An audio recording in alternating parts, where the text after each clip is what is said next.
Nicole Scott here from Mobile Geeks at MWC 2015. In 2013, we checked out the HTC One M7. Last year, we got to check out the HTC One M8. And well, predictably, this year, we have the HTC One M9. Let's find out if it beats this guy. Mobile Geeks coverage of MWC 2015 is powered by ASUS. The HTC M9 remains true to the look and feel of the One series with its unibody metal design, but the M9 has a bit of added flair, offering a two-tone metal finish. What I love about the change in design is that overall the phone is much less slippery. The corners are less round and the edges of the device are much sharper. The M9 remains at 5 inches with a 1080p display. Under the hood, we've got a Snapdragon 810 processor with 3 GB of RAM and 32 GB of storage.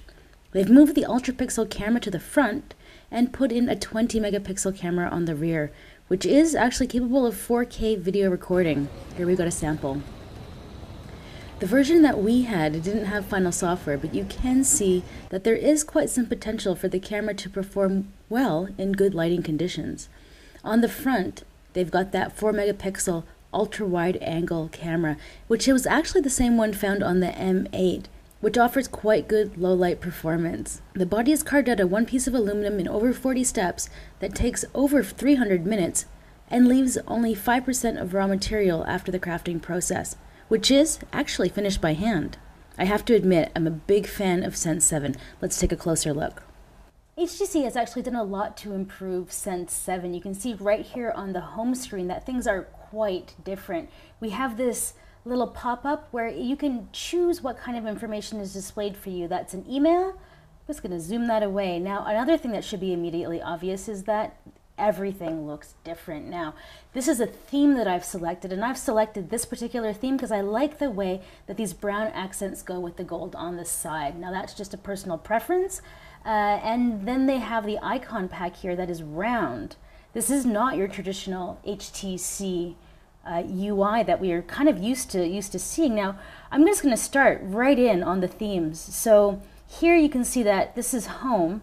Now, this is a smart kind of launcher here where it's going to use your location to change what apps are here based on whether you're out or if you're home. So now I've come home to my hotel room and these are the apps that it's suggesting that I use here. So one other thing that you could do with that is that you could say set gym, right? And when you go to the gym, you're always going to use Spotify and your workout app and lots of different things. So it's actually kind of presenting you with an intelligent way to organize your apps that is useful. Now, I got sidetracked on that because I was heading here to themes. Now, this is where I'm going to be able to customize the look and feel of my M8. So let's open this up. It's updating. And then you're going to see that there's just a ton of different themes within the store. So here you can see all of the themes are currently free, and you can even create your own themes based on an image. Now, if I can look in here, some of the fellas from Frequencies actually created a theme based on their faces. So I think maybe we'll go to My Themes. Here we go. There's good old Michael Fisher and Chris from Pocketland created a theme pack just for me and their faces. Now, this is what is very cool about themes, that you can choose a photo and then it will actually go and scan the photo for the colors. And then here, it's creepily offered me some flesh-colored icons to go with their faces.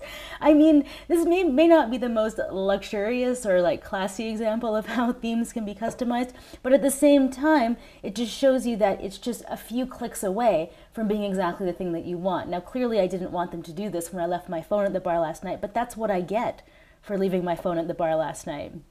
Now you can see that everything's free. Later on, you're going to be able to maybe create some themes and put them in here and maybe sell them. So that's just something that's a little different that's happened. Now, you'll notice I've been, clicking around here, and there's another button there. So this is to pull down my notification bar, and now I love that. Now the HTC lineup has always just been a little bit long because of, you know, the boom sound speakers. Wouldn't give them up for the world, but at the same time, I cannot reach the notification bar. My thumb just can't get there. So now HTC has gone and said, you know what? We get that. Boom, boom. And you can just go right in. Now, let's just take a look at the settings to see what else we have here. Now, I repersonalize. All this stuff is kind of standard, but let's just go into display and gestures. So we have glove mode like we have before, but motion launch gestures. So we have this whole section where we've got double tap to wake up. I haven't had any problems with this. A couple of the guys have said that they have had trouble with that, but I haven't had any.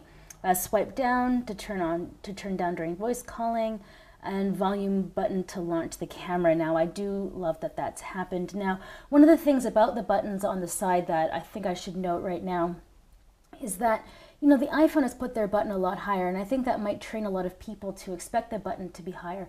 But with my, you know, average size hands, my thumb's up here, right? So I think that HTC probably should have put the button a little bit higher. And then it's problematic here because, well, they've made the volume buttons separate buttons. So the power button is a little bit textured, so you can actually feel the difference, but that's not what I want to be doing. I don't want to be feeling the difference for the buttons. If they'd made this a rocker, maybe better quality than what was on the M8, that would have been great. But I really do like the placement down here on the side. Now let's just head back over into Sense 6 to just check out Blink Feed. Now here's Varun, he's showing us something there. But one thing that hasn't come up that will happen to you definitely when you get the phone is that HTC has actually included some geolocation stuff within this section here. So Yelp is one of them, and it will actually suggest like, oh, what do you want to go next door and eat blah blah blah something something. So that's not my favorite thing that's happened, but at the same time, just be aware that that is something that is coming. So if that wasn't enough for you, we have a ton of comparison videos, the S5, the Z3, the LG G3. If you're wondering how your existing smartphone stacks up against the HTC M9, check out the playlist below. If you like this video, why not subscribe to our channel? And we are here all week with MWC 2015 coverage. I'm your host, Nicole Scott, for Mobile Geeks.